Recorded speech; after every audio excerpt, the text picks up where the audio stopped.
Wow, doesn't that sound just take you back to the 90s? For those of you that can remember, that was, of course, the startup sound for the PlayStation 1. And yeah, every time I hear that, it just takes me back in time. Amazing. So, yeah. Yes, anyway, hi there. This is Andy C from Pieces of 8-Bit.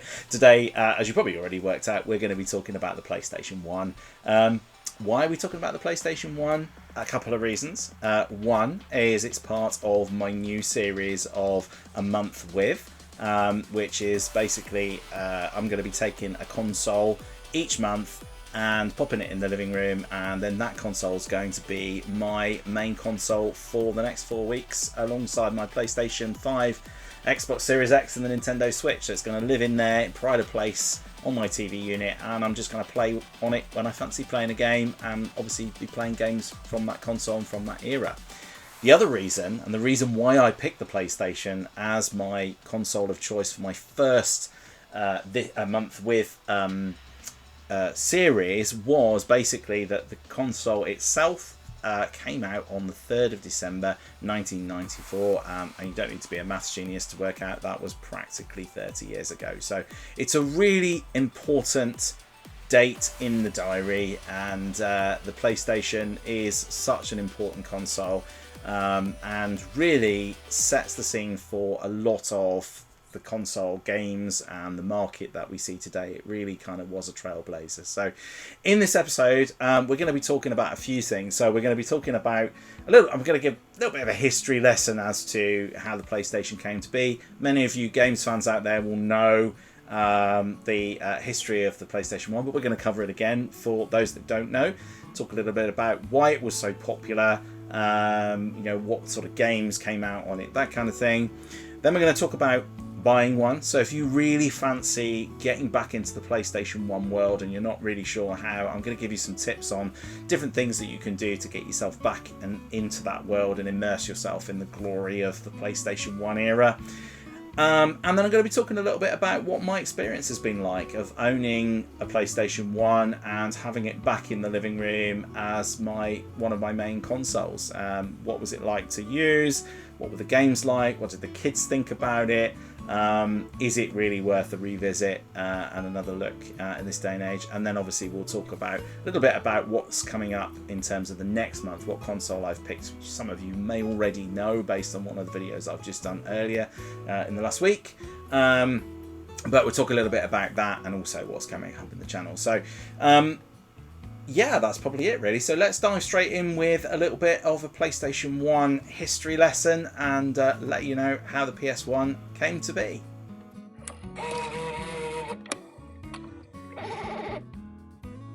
Okay, so here is the beast. This is it. This is the PlayStation 1. This is my PlayStation 1. It's a lovely unit actually. It's a really nice design. I was very fortunate about how and where I picked this one up from, so I will talk to you a little bit about purchasing it. But yes, this is the classic PlayStation 1. There was also what was called, well, this isn't the PlayStation 1, this is just the PlayStation.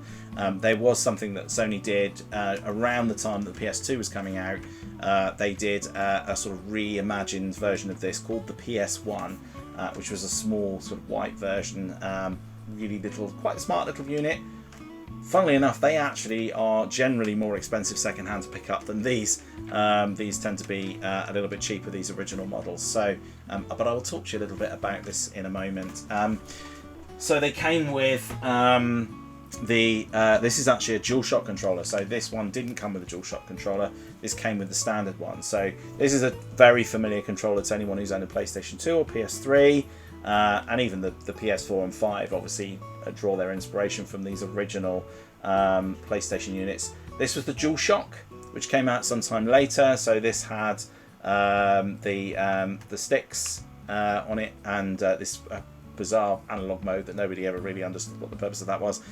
The one that came with the original PlayStation, such as the one that I've got, basically didn't have the sticks. Essentially, that was the big difference. This is practically identical to the PS2 controller that came out. The DualShock 2 is virtually identical in every way, and in fact the connector on the end here is also exactly the same connector, so will work perfectly happily with a PlayStation 2. And in fact, this controller does get used on the PS2 quite a bit. So yes, so let's have a bit of a quick history rundown of the PlayStation 1 then. So PlayStation 1 is the 5th generation of gaming consoles. Its main competitors were the Nintendo 64 and the Sega Saturn. It comes after sort of a weird end to the 4th generation, where we did start seeing CD-based consoles such as the 3DO, the Philips CDI, and obviously the Mega CD as well, which was an add-on to the Mega Drive, all of which were not great implementations. It was very early days for CDs. Games manufacturers and console manufacturers at the time were really starting to look to move away from cartridge-based games, which were very expensive to produce and limited in storage. So the history, and this is one of those things that I think a lot of people are aware of now. It's quite a well-known story, but I'll recover it just for those of you who don't know. So in fact, in the late 80s, Sony partnered with Nintendo, and the idea was that there was going to be a Nintendo CD console, and they went to Sony basically to Sony's expertise in the CD market and the audio market, and just general electronics. They were like, well, why don't we partner with Sony, and we'll produce a basically a SNES CD analogous to the Mega CD. We'll do a sort of SNES CD version, and we'll get into bed with Sony, and we'll start producing CD-based games. Come the early 90s, that relationship had kind of gone sour, and Sony had already put a lot of effort into research and invested a lot of money in terms of starting to produce the console with Nintendo. So they had a lot of IP. When that relationship essentially went sour, basically Nintendo were worried about Sony's increasing influence on their partnership and decided that really it would be better if they just parted company. And Sony decided, well, look, we've already produced a fair bit. We've got pretty much the workings of a whole console here, so let's go finish the job. And on the 3rd of December, as I mentioned before, in 1994, the Sony PlayStation was unveiled. And, to use a well-worn phrase, the rest is history. We're now in 2024, 30 years later. We're on the 5th generation of Sony PlayStation. We've had a couple of handhelds as well. So Sony are absolutely well established in that gaming market, and it's hard to imagine a time when really they weren't. They own so many studios and they produce so many games. There was a time when that just wasn't the case, and the market was dominated by the Atari and Sega and Nintendo, and only really Nintendo are the only sort of real big of those original manufacturers that are left as a big contender now, still producing consoles. And it was also very much the beginning of the end for Sega. So while Sega did go on to produce the Dreamcast, really they were thwarted by Sony twice. So they made a bit of a hash of the end of the Mega Drive era. The Mega Drive obviously was really the pinnacle of Sega gaming. The Master System, which is an awesome system. Then you had the Mega Drive, also an amazing system. Sega really wanted to capitalize on that for a little bit longer, so they had the Sega CD, and then the ill-fated Sega 32X, which was a bit of a disaster, sort of an 32-bit cartridge extension thing that didn't really sell. I think there was about 5 games that actually made use of it. So it confused the market a little bit, and Sega were in a mess. They were warring between the US and their Japan branches, areas, factories, departments, whatever you want to call it, and essentially they panicked with the Sega Saturn. There was panic early on in its life cycle when it wasn't going to be quite up to the job, and they changed it and they fiddled about with it, and then in this sort of crazy moment of I don't really know what happened, but in this sort of crazy moment, they basically decided they needed to get it out and shipped before the PlayStation, and so it was launched ahead of when it was due to be launched, the week before Sony launched the PlayStation. So it was all a bit of a mess. The whole market was confused. The press weren't expecting it. And so they launched it, and they launched it for $399. And Sony famously went to CES and they launched basically the PlayStation 1 with one word. In the keynote speech, they basically just said $299 and walked off stage.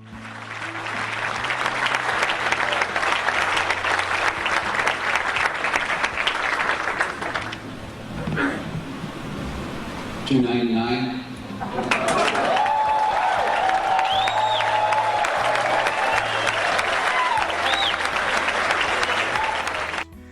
So the Sony PlayStation came out $100 cheaper than the Sega Saturn only a week after it had launched. So all of that was a big old mess, and it just totally played into Sony's hands. Meanwhile, over in Nintendo, we had the N64, which was still cartridge based.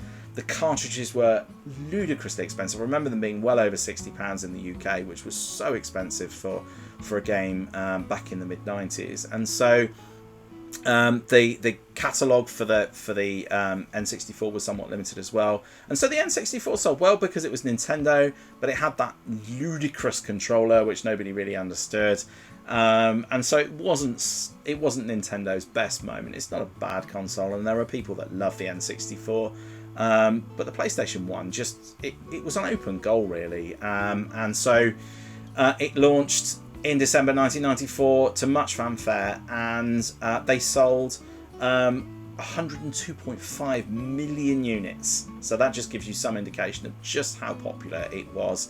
And yeah, that cheaper price point obviously massively helped. The games catalogue through the life cycle of the PlayStation 1 was enormous. So the Saturn actually had more games than the N64, although they were mostly in Japan. So quite a limited catalogue outside of Japan, which was unusual. And the N64 had quite a limited library as well. The Sony PlayStation 1 had 4,000 games in its back catalogue. So I'm just going to let that sink in for a second. 4,000 games. That's amazing.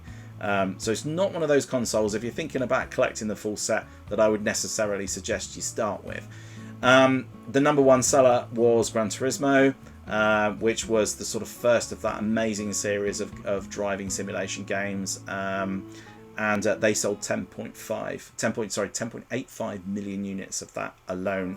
So that's just one game, 10.85 million units. So that means probably 1 in 10 of every PlayStation console had a copy of Gran Turismo, which is incredible.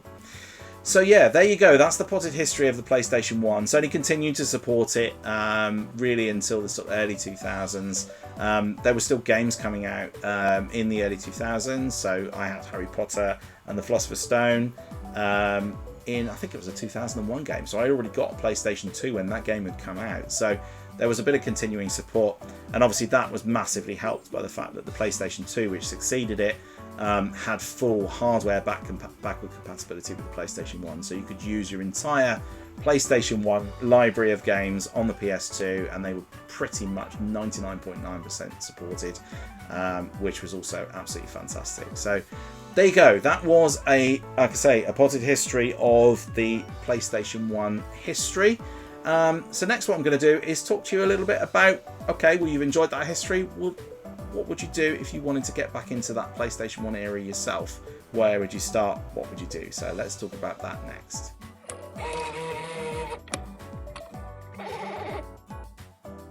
Okay, so hopefully that was an interesting potted history of the PlayStation 1. So the question is, if you wanted to get back into that, you're looking at this video and you're thinking, do you know what? I'd really like to get back and play a bit of Crash Bandicoot or some Tekken. Yeah, how would I do it? There are several different ways of getting back into the world of PlayStation 1. And I'll tell you what the experience was like in the next section, you know, like what I played and how I found it. But certainly if you're thinking about getting back into that, there are several different routes you can take. The first is to go and buy yourself a PlayStation 1. That's probably the easiest and most reliable way of playing PlayStation 1, is to actually own a PlayStation 1. So if you don't already own a PlayStation 1, there are plenty of places that you can go and pick one up. They were so popular, as I mentioned, 102 million units. There are still a lot of PlayStation 1s around. So you can go and pick up a PlayStation 1. You can also pick up you can pick up a PlayStation, I mentioned this before, or you can pick up a PlayStation 1, the smaller reimagined sort of. Basically, it was Sony's first version of a slim PlayStation. You can go and find those as well. Now, the advantage of those is they're not quite as old and probably going to be a little bit more reliable. But the original PlayStation, they were an absolute workhorse. Generally, my advice for buying an older PlayStation, original PlayStation, is to go and find a newer version of the original, because they resolved a lot of the issues. So one of the things that you'll notice in here, you can see where the CD laser is located. So this is quite a common thing. The CD laser is located on this side. It used to be located up here next to the power supply. And what used to happen was that the power supply would get hot, and it would cause the laser to warp, and then it would kind of be out of alignment. So what you generally had to do, and this was generally what I had to do with my original PlayStation, was you turn it upside down, pop it this way, allows the heat to dissipate, and for the laser just to sort of reseat itself in the right place and work properly. So bit of an odd one, but generally speaking, I would avoid buying some of the really early PlayStation releases. Now this one, this is not my original PlayStation. I picked this up from a game fair, and it was an absolute bargain. It came boxed. It's what's called the PlayStation Value Pack. Still had the demo disc in it, still had all the polystyrene inserts, box in really good condition. The unit itself is immaculate. It's absolutely immaculate. It's really, really lovely. Not a scratch on it. It looks brand new, box fresh. And I picked this up for, would you believe, £50. So, that is how reasonably priced they are. And if you pick one of these newer ones up, you will generally get a better experience with it. There is a catch, however. So though these newer ones, these value pack ones, generally Sony removed a lot of the support for some of the AV connections and that sort of thing. So actually I'll pick it up again, I'll put it back down. On the back, you'll notice that I've got a limited number of ports. So I've got this, what's called AV multi-out. And on the older consoles, you'll see that they have the sort of red, yellow, composite. I always forget the name of that. The composite leads, which means that it's a little bit more flexible in terms of being able to plug it in, running it through a retro scaler, all those kind of things. So I have got a standard composite lead that goes on, that plugs into here. The advantage to the other ones is that some of them will also output component, which is a much better quality of output. By all means, go and watch my video on leads if you need something to send you to sleep. It's not very exciting, but it is quite useful, hopefully. So you are quite limited on what you can do here, but there are ways around it. So just keep that in mind. But generally speaking, this unit, I think it's late 90s, maybe even 2000, 99, 2000. I think it's quite late in the PlayStation life cycle, but those will serve you much better. A lot of the issues and problems that the original launch PlayStations had have been resolved by this point. So that's one way of doing it. You should expect to pay somewhere in the region of between £50 and £100, I would say, no more than that. You can buy from places like CEX. They will sell you a PlayStation. The advantage of buying from CEX is you'll get a 2-year guarantee on the hardware, which for an older console is beneficial. If you go to a fair or if you go to an independent supplier, so I mentioned about going to Retrosect in Tewkesbury, for instance, they're generally pretty good at, if you have a problem, you can go back. Generally speaking, these places, they know who you are, and so, they won't quibble. If you've got the receipt or whatever, you could just go back and say, look, it's not working, and quite often they'll potentially even fix it for you. So that's another alternative. Picking up from a fair, a lot of those independent suppliers that you would buy from quite often are at the fairs anyway, so generally they're reputable. I bought this one from a fair up in Wolverhampton. I'm very pleased with the results for that. And then, of course, your third option, which is probably where you'll pay the least, is somewhere like eBay. But obviously, do bear in mind that you might buy something that's a dud. A lot of eBay suppliers now, a lot of eBay traders now will actually tell you if they'll accept returns. Generally, my advice would be only buy from someone who will accept a return, and quite often they're big retro game companies and that kind of thing, so you can buy from them with a reasonable amount of confidence. If you just buy secondhand, these old consoles, it is a real risk. I bought my NES that way, which was a bit of a risk.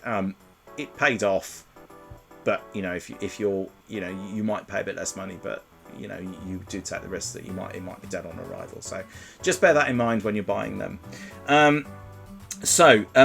If you're not buying, if you're buying one of the newer ones, one of the things that you could also look to get is something like this, which is it's called a Retro Tink. This one is specific for PlayStation. It will work with the PS2 and the PS1. I think it'll work with the PS3 as well, but probably not much point in that based on the fact that that is a HDMI device. And basically what it is, the one for the PlayStation is powered, so I've got one for Nintendo as well, which is not powered. It's powered by the consoles. This one you'll just need to plug a little USB-C in, and then it plugs into the AV multi out. And basically what the Retro Tink does is it will pick the best possible output from your console to send to the TV, and you can just use a mini HDMI on the end there to send it to your TV. These things are fantastic. The PlayStation 1 is quite hard to come by, so this is actually a second-hand one that I bought from eBay. The company that sells these retro cables doesn't always have these in stock. I had no trouble getting the Nintendo one, but I did struggle to find this one. But if you can find one, brilliant. These are definitely worth the purchase. If not, you are stuck with the sort of standard leads that you get. Quite often it will be a SCART one. You can just go and buy a composite one which will plug in as well, but then you'll need something like a retro scaler to plug it into a new television. So I would generally just recommend picking up one of these. They are quite pricey. You know, you sort of look to pay sort of maybe £40-50 for one of these, but it's absolutely worth it. And obviously it will work with your PS2 as well, which is really cool. Although PS2 I have a component lead. This is just the nice thing about it is it's probably going to give me the same output, but it's just so much easier to use. Plug it in, done. Okay, so that's your purchasing of a PlayStation 1 option. The other options available to you, first is emulation. So I've got an emulator running on here at the moment. What I've actually taken to doing now, if I own the game when I'm doing my video reviews, I will actually just use an emulator, because using the video capture card with the PlayStation and a retro scaler as well doesn't really give me as good a result. So quite often what I'll do is I'll just emulate the games if I'm reviewing them. So the Tomb Raider 2 one, for instance, that was just emulated. I own Tomb Raider 2. You know, I played it on the PlayStation, but when I come to record, I'll quite often emulate the games. There's nothing wrong with that at all. If you're owning the games, then that's absolutely legitimate as far as I'm concerned, you know, morally at least. Don't quote me on it legally. There are a couple that are really good ones. So what's running Crash Bandicoot here at the moment is something called Duck Station. It's a really, really cool console emulator for the PlayStation 1. I did my Time Crisis review on this one and was able to use the mouse. It allowed me to map the mouse to the controls, which was really, really cool. There's the standard PSX emulator, which comes with things like RetroPie. So that one's running Tekken 3 on my Piecade. And you can also run that in things like OpenEMU if you've got that on your PC or your Mac. OpenEMU is sort of like a library management thing for all of your consoles. Works a bit like RetroPie, but on your desktop. OpenEMU is really good. Launchbox, very similar sort of thing as well. And there is a paid version of that. One thing to bear in mind with the PlayStation is that you will need BIOS. Now, legally speaking, the way the BIOSes should work is that you should ultimately take the BIOS, and there are utilities for doing this, take the BIOS off your PlayStation 1 and apply it to your emulator, the software that basically runs the BIOS. So in other words, the software that essentially runs your console is copyright. So the emulators won't come with it by default, so you have to go and seek that. Now, legally speaking, you should lift that off a console that you own already. That might be difficult if your console is dead, or you can't find it, or it doesn't power on, or whatever. So, you know, I'll leave that to your imaginations to work out how you could potentially go and get those BIOSes without ripping them off a PlayStation 1. You didn't hear it from me. So that's one option. Emulation I really like. You know, I have a working PlayStation, so emulation is a great way of just playing games on my PC or on my Mac, also on my ROG Ally, actually, for that matter. Without having to kind of go and get the PlayStation out and plug it all in and hook it up to the TV. So that's one option. The third option, and this is not an option I would necessarily recommend. So yeah, now you're probably looking at this going, that looks like a really small PlayStation. And you'd be right, it is a really small PlayStation. This is the PS Classic. And basically what happened was a few years ago, Sony decided that they wanted to get onto the bandwagon of the mini console Renaissance era. So I've also got a mini Commodore 64, I've got a mini NES, I've got a mini Amiga. They are all produced by the same company, with the exception of this one. This one is made by Sony, and I bought it secondhand. They're not that expensive, and they look lovely. You know, they're really nice little units. Two major problems with them. One is that the games list that is on here is woeful. You can't sideload any other games like you can do on some of the other mini consoles, so you are stuck with the list of games that Sony give you. There are some classics on there. There is Demolition Derby, Tekken 3 for instance. There is, I think, Final Fantasy 7 on here. So there are some really good games on here. But, you know, I mentioned earlier there's 4,000 games in the PlayStation library, and there's something like 25 on here, I think it is. So it's pretty limited, and obviously to buy one of these from new would have been quite expensive.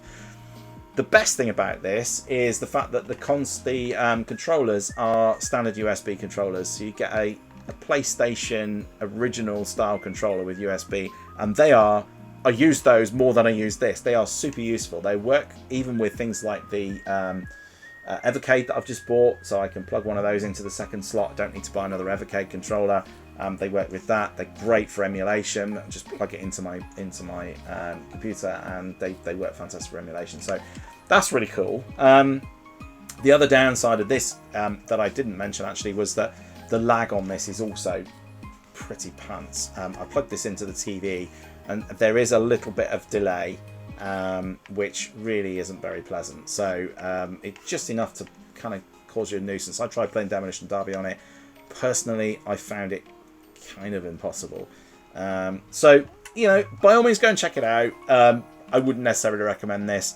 I would go and find yourself an original PlayStation if you can, or stick with emulation. But this is an alternative if you want something small. If you just want something small and cheap, and you just want to play a couple of the games that are on here, yeah, it's okay. I personally was a bit disappointed with this, especially compared to some of the other minis. So those are your options for the hardware. In terms of the software then, PlayStation 1 games, there are, I mean, obviously if you're going to go and buy PlayStation 1 games, you can still find them all over the place. Just be mindful of the fact that these are CD-based games, and they are, some of them, knocking on for 30 years old.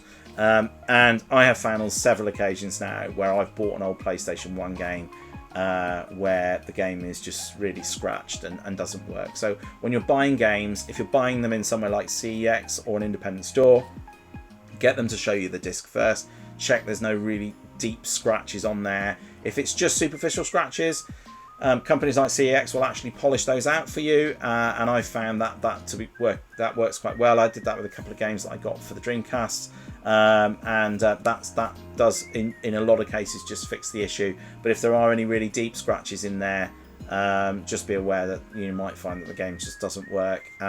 So again, same advice really with the hardware. Just be prepared to buy them from somewhere that you can take them back if they don't work.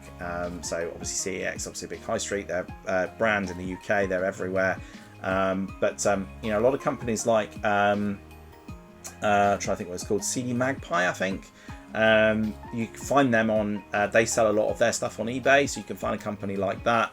Obviously then you've got the protection of being able to send that back, and they have a lot of good choice as well, so just bear that in mind.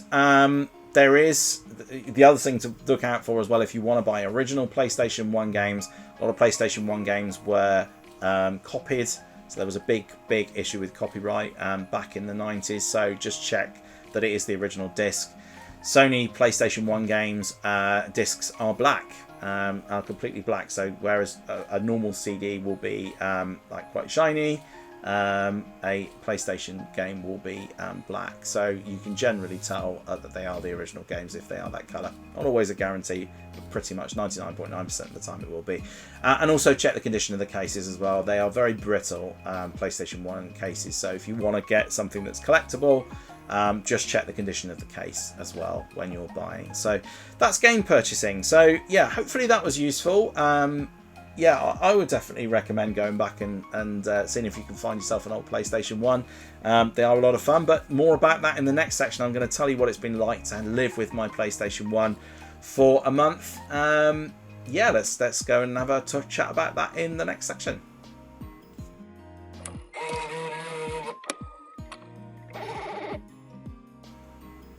So yeah, the PlayStation 1 has been living in my living room for the last month in pride of place on top of my TV cabinet all through the month of October. What's it been like? I mean, I've got the latest PlayStation. Well, I haven't got the latest. I haven't got a PlayStation Pro because I don't think anybody has a PlayStation Pro 5. But I have an Xbox Series X in there. I have a Nintendo Switch and I have a PlayStation 5. So, you know, I've got the current generation of consoles all sitting there. Lots of games that I really like to play. And sitting alongside that is my humble 30-year-old PlayStation 1 and all the games that came with it. So, yeah, what's it been like? Yeah, it's been great. I've really enjoyed having it back in there and reliving that. Obviously, there's that wonderful startup sound that really takes you back. But yeah, it's been really interesting to visit some of the old games. Some of them have been, have just dated. You know, they just haven't really stood the test of time. But to be honest with you, a lot of the games have really been. Have really been great to revisit. So, you know, some of the games I've been playing include the following classics. So, Carmageddon, that's really, really interesting to play again. And it's quite funny looking at a game like Carmageddon and trying to figure out why it was so controversial back in the day when you've got games like Grand Theft Auto nowadays. It's quite hard to see really why people got so upset about it, but Carmageddon was definitely a game that people got upset about. And speaking of Grand Theft Auto, playing Grand Theft Auto 2, which was my favourite of the sort of 2D overhead Grand Theft Auto games, obviously just before the wonderment that was GTA 3 on the PlayStation 2, so I've been playing a bit of that. Obviously, as you know, I played Tomb Raider 2, which I got totally hooked on and did a whole hour video when I meant to do about 20 minutes. Really, really thoroughly enjoyed playing Tomb Raider 2 again and all its frustrations on the control scheme and everything else. That's been really great to revisit, and I'm kind of quite tempted to go back and play a bit more of that one, actually. Wipeout, one of my favourite racers. Quite divisive, it turns out. So I did a review of Wipeout a few weeks back for Retro Red Steve's monthly racing challenge on the PlayStation 1. It's been quite handy having the PlayStation 1 in the living room to practice with. Really enjoyed getting back and playing Wipeout. It was actually something that I was actually not too bad at, and that I really enjoyed. But yeah, like I said, turns out that was quite divisive. Going back to the Grand Theft Auto thing as well, obviously before GTA 3 we had Driver and Driver 2, so I've been playing those. Those have been fantastic to revisit as well. And yeah, what other things? I played Harry Potter and the Philosopher's Stone, so not a AAA classic game you might mention, but I actually quite enjoyed that game. It was the first, obviously, of the Harry Potter games. I've got Chamber of Secrets on the GameCube, which we'll have a look at again at some point in the future. But yeah, so loads and loads of really cool games. There was a big stack of PlayStation 1 games in the living room. Not had a chance to play them all.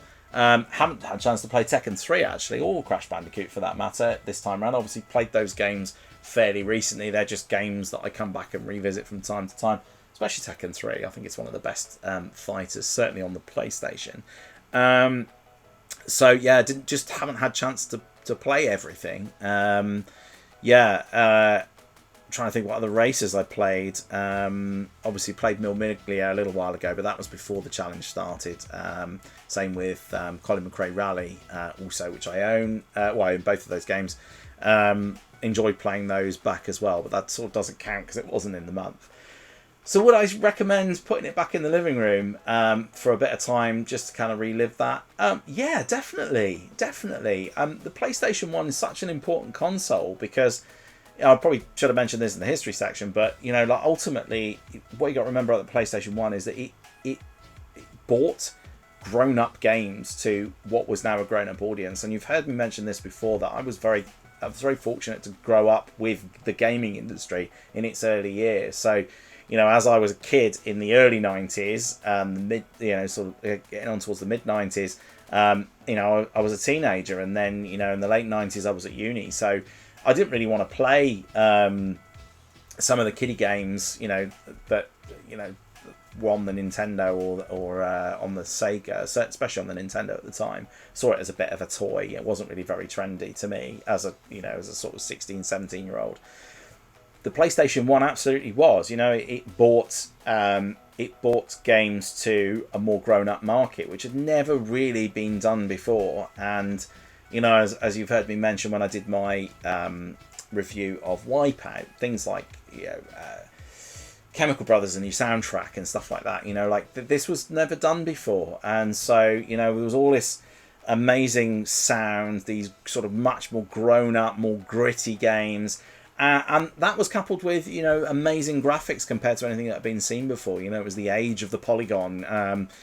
That's what Sony were focused on when they produced the PlayStation 1, was lots and lots of polygons, which gave a really different feel to the games that they were producing compared to the sort of very 2D games, platforms, very brightly coloured, 16 colour sort of games that you had that came before it. So it was really important. And so for those of us that remember playing on the PlayStation 1, it was an incredibly important console, and it was incredibly important for us to it was just a turning point. It was an absolutely crucial turning point in the gaming market, and something I think probably as the first console that I bought with my own money. The PlayStation 1 obviously is so well loved, and has so much nostalgia for me and for so many, and so it was great to have it back in there for a month. Would I keep it in there for longer? Probably not. I mean, let's face it, you're going to have that moment of nostalgia, and then you're going to be back on the PlayStation 5, or you're going to be back on the Xbox, because the games are old now, and they are looking a bit ropey and a bit rough around the edges. But you know what? I got back into Tomb Raider 2. I got absolutely hooked on that. I got absolutely hooked on Wipeout. So, you forget about the graphics for a moment, and you just kind of enjoy it and just relive that moment. But yeah, in terms of playability, probably time for it to go back into retirement or semi-retirement for a period of time, probably until the next Retro Red Steve racing challenge. I've still got that to do, actually. More on that later. So yes, so that was my month with the PlayStation 2. No, PlayStation 1. We'll do the PlayStation 2 another day. The PlayStation 1. So yeah, an absolute dream. If you remember the PlayStation 1 fondly, go out and get back into it. Whether that's emulating, going and buying one, whatever it happens to be, absolutely get back into it. You won't regret it, I'm sure of it. So yes, let's wrap up then, and hopefully that was interesting. And let's talk about what's coming up in the channel next.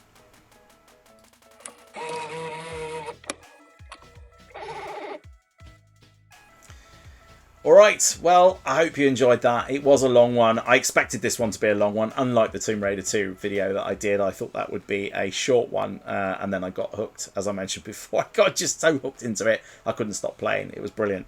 Yes, what have we got coming up? Well, most importantly, I wanted to obviously just formally announce, although I have already kind of announced it anyway from my unboxing video, but the Evercade VSR is what's going to be living under my TV for the next month. To be honest with you, it's going to stay under there forever, but I'm going to live with it for a month and report back to you and let you know what I thought.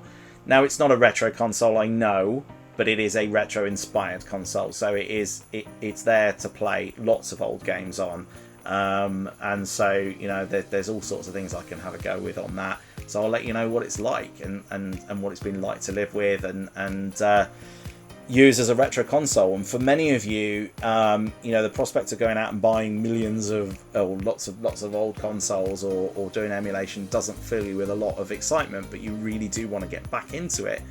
You've got the RetroPie approach, which I've taken. You can go and watch my video on how to build yourself a little RetroPie console.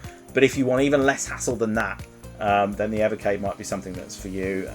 It's cartridge based.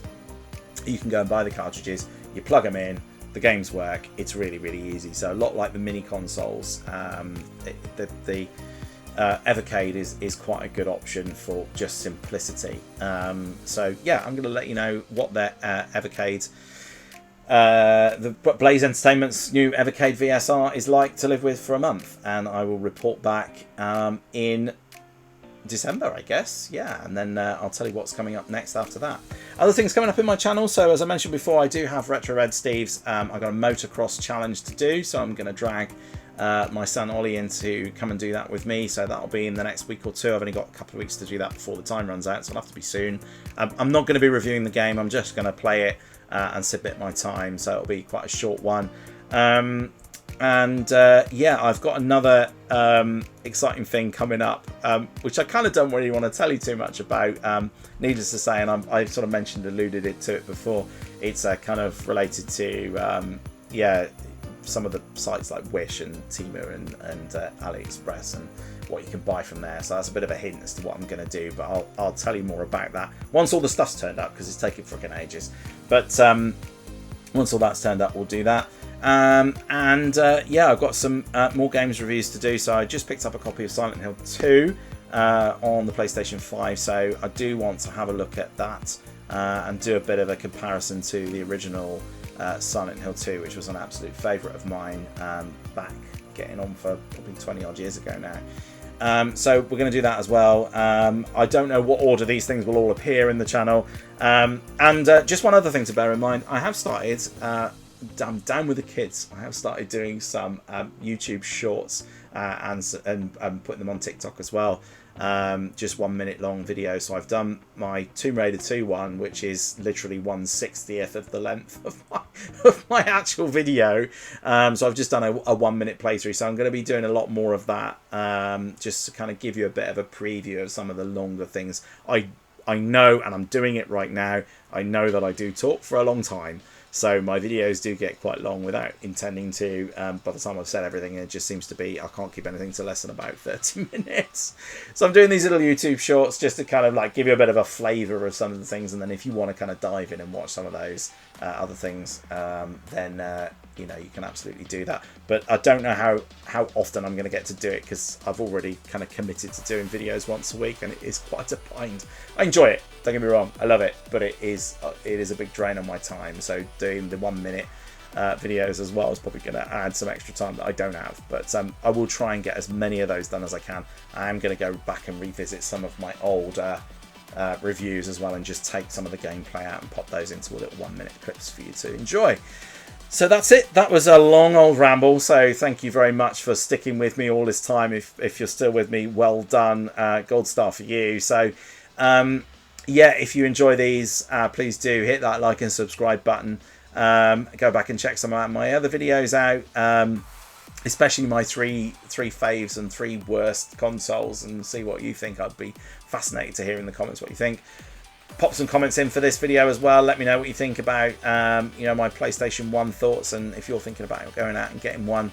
But yeah, that's probably it for me today. Yeah, until the next one, please do take care of yourselves, and I'll see you around.